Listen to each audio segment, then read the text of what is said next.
So auditors would have to reply to management for the acceptance of their appointments. That will be done in a letter called the engagement letter. Now, before the auditor will accept the appointment of the auditor has to undertake some various procedures. One, the auditor has to identify whether they have the expertise or the resources to undertake the audit. As I mentioned earlier, an audit firm that is specialized in financial institution may not have the expertise for telecommunication firms. Or a manufacturing company expert may not have the expertise for maybe whatever it is, a financial institution or a financial company.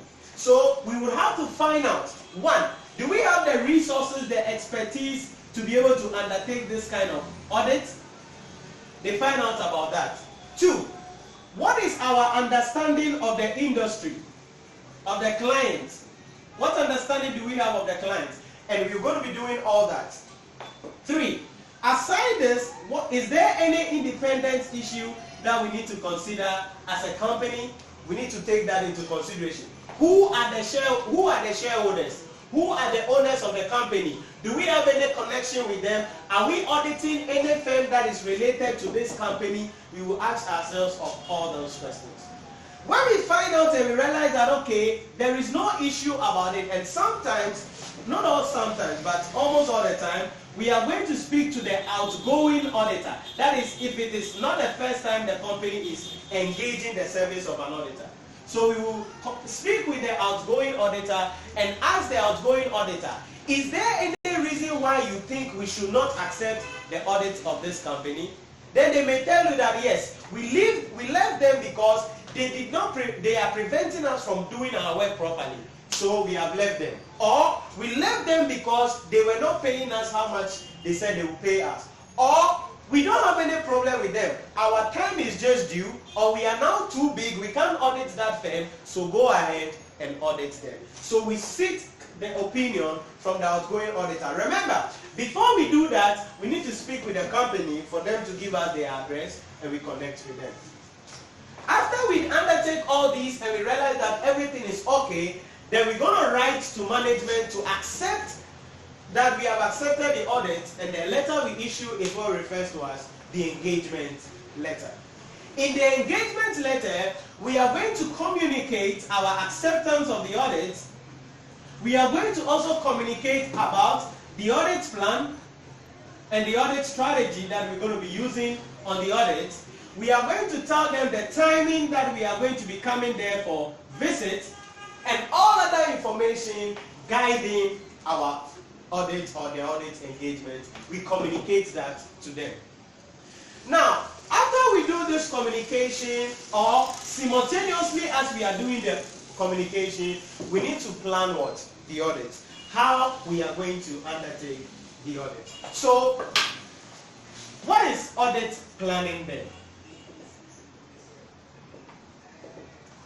In a simple language, we can say that audit planning involves the establishment of the overall strategy for the engagement and developing an audit plan.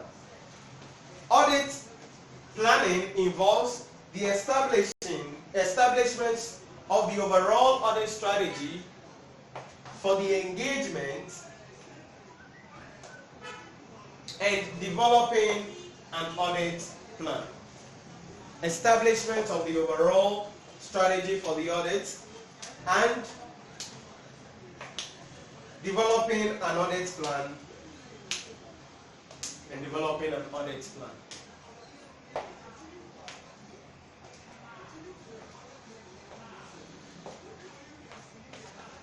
Now, in your opinion, per the understanding you've gathered so far, do you think it is important we plan the audit? If it is important, then what are the importance of audit planning? So let's look at some importance. Why do we plan the audit? And when we plan the audit, what will it help us to do as auditors in our audit work? What would you say? To help us to identify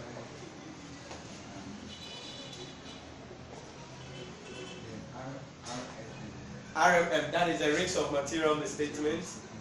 Okay. The issues that we do. So audit planning, it assists the auditor to identify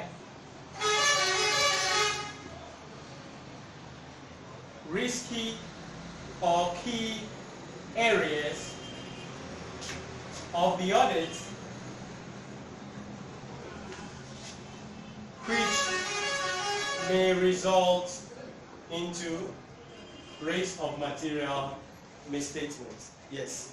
So when we plan the audit, we will be able to identify those key areas or the risky areas which may result into the risk of material misstatements.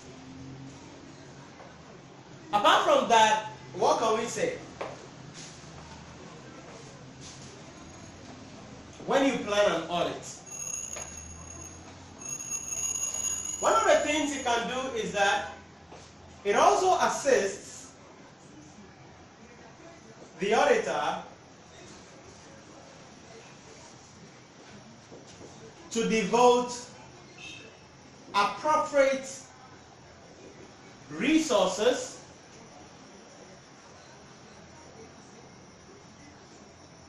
appropriate attention or resources to key areas of the audit. So from the first one, we said it will assist us to identify the key areas. So once we know the key areas, it will assist the auditor to what? Allocate the attention required, the necessary resources required to those key areas. Then we can also say that it helps the auditor to properly organize, helps the auditor to properly organize and manage the audit engagement. Properly organize and manage the audit engagement. Because remember, we are going to be dealing with a team. So when we know the key areas, when we have an understanding of the client's entity, we will be able to know the people that we need to bring on what? This audit team. If the company is really IT inclined, then we need to bring in some strong IT guys so that they will be on the audit team to assist us in extracting the audit trail or information from the system. That is also an important we can talk about.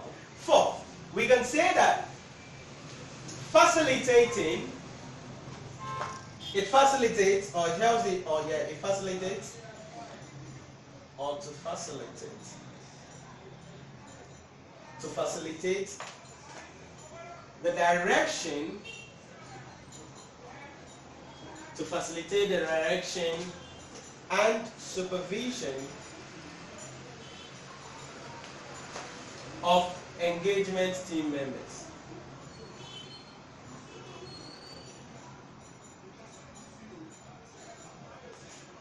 So the audit plan will tell us about the direction of the audit, how we should undertake the audit, when we should undertake the audit, what we should do at each stage of the audit. So these are some importance of auditing that we can talk about. It's not time saving. Is it? Time saving. Time saving. Okay. Can you explain that? It helps us to manage the time spent Okay. on the whole audit. Okay. Okay. So we can put it this way, that audit planning, it provides the procedure and approach for the audit thereby saving the audit team time. So yes, we can save us time because we are able to plan the audit properly. So when it comes to audit planning, there are two components of audit planning. Two components, and this is where we're going to spend most of the time on. So components of audit planning. Can we end Yes. Can we end here? Yes, I'll be ending here.